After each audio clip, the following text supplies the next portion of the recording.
Será que Deus quer que a gente saia da selvageria para que nos tornemos pessoas mais educadinhas? E eu já vou te adiantar a resposta para essa pergunta.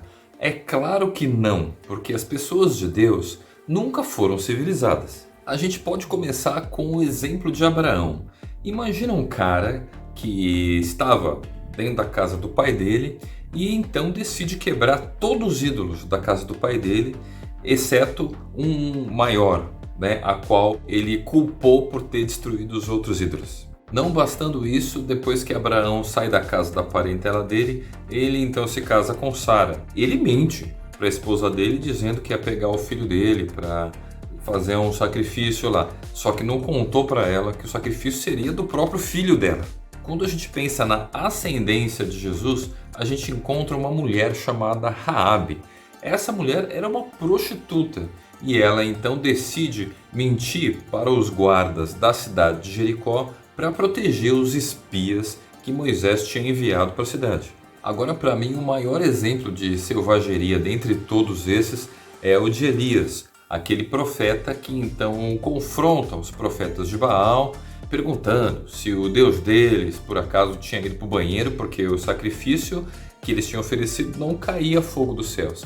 Então Elias determina que fogo caísse do céu sobre o sacrifício que ele tinha oferecido para o Eu Sou, e então ele executa todos os profetas de Baal.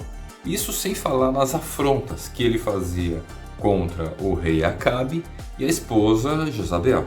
Eu sei que você pode estar pensando que esses exemplos na verdade não são muito bons, mas as profecias diziam que Elias haveria de vir. E então Jesus também diz que João Batista seria esse Elias que haveria de vir. E aí é muito interessante perceber o comportamento de João Batista quando apareciam, por exemplo, os fariseus para serem batizados por ele nas águas, e ele então confrontava os religiosos chamando-os de raça de víboras. Além disso, ele confrontava até o governador, que naquele caso era Herodes. E então João Batista dizia para ele que ele tinha que se separar, porque ele estava em adultério com a esposa dele, que era Herodias. Muito parecido, inclusive, a relação de Acabe e Jezabel com Herodes e Herodias, não é mesmo? E agora, o maior exemplo de todos é o próprio Jesus, que diversas vezes confrontou as lideranças religiosas da sua época. Por exemplo, chamando-os de hipócritas, de fingidos, pessoas que se assentavam à cadeira de Moisés para ficar esbanjando o poder que elas tinham, os títulos que elas gostavam de esfregar na cara uns dos outros e o desejo que esses religiosos tinham de ter esse poder, essa ganância, essa sede por reconhecimento, e esses líderes que ficavam acusando, dizendo coisas que o povo deveria fazer, mas eles mesmos não eram capazes de ajudar essas pessoas e nem mesmo de praticar aquilo que eles estavam pregando. E olha só como Jesus não tinha um bom comportamento no sentido de ser bem educado.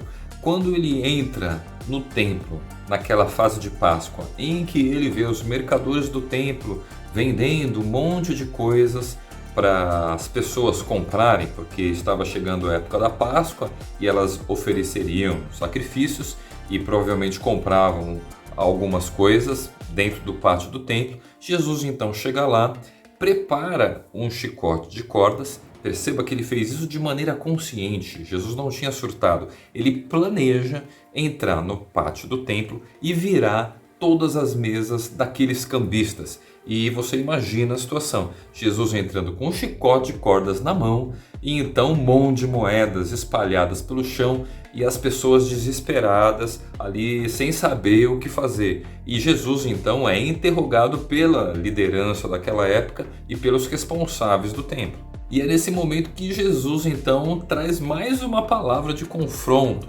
para esses religiosos, dizendo para eles que eles deveriam derrubar aquele templo, porque Jesus o reconstruiria em 3 dias. E eu estou citando esse caso para que você entenda todo o comportamento incivilizado de Jesus, em que ele chega no templo e simplesmente argumenta para todas as pessoas que o interrogaram que eles não deveriam continuar fazendo negócios na casa do pai dele. Compreende, meu irmão? Jesus poderia ter pedido desculpa, falado assim, foi mal, meu irmão, não queria ter pegado o chicote, acho que eu exagerei um pouquinho, ou desculpa que essa mesa aí derrubou suas coisas, depois eu te ajudo. Mas não, Jesus foi lá e ainda justificou porque ele agiu dessa maneira supostamente violenta. Só que nesse caso eu acabo preferindo chamar isso de atitude não civilizada, ou ainda uma ação não muito educada.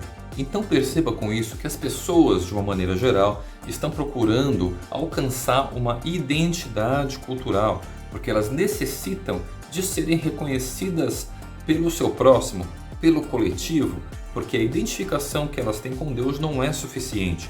E é por isso que não somente elas, mas a atitude que elas têm com relação aos próprios filhos, as crianças, é de preparar essas crianças para que elas sejam mais adequadas a todas as normas sociais, que elas não acabem sendo presas pela polícia e nem tenham, na verdade, dificuldades ali de relacionamento com todas as instâncias governamentais. E no fundo, o que as famílias e as escolas querem é que cada um dos cidadãos tenha uma relação de prosperidade com essa aliança que o cidadão tem com o Estado. E é isso que as pessoas costumam chamar de uma educação preparatória para que as crianças se tornem cidadãs do mundo.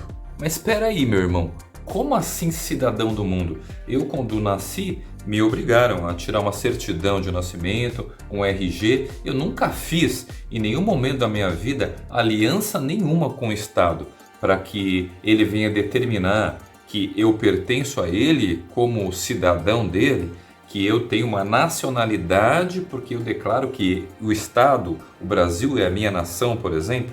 Será mesmo que a nossa identidade deveria estar baseada em coisas externas? E se você tem interesse em se aprofundar mais sobre essas identidades que as pessoas querem nos rotular versus a identidade que temos interiormente dentro de nós, então dá uma olhada nesse vídeo aqui que eu já gravei a respeito desse assunto e a gente se vê então nas próximas palavras. Falou!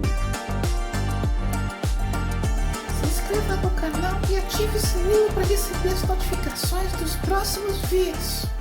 Tchau!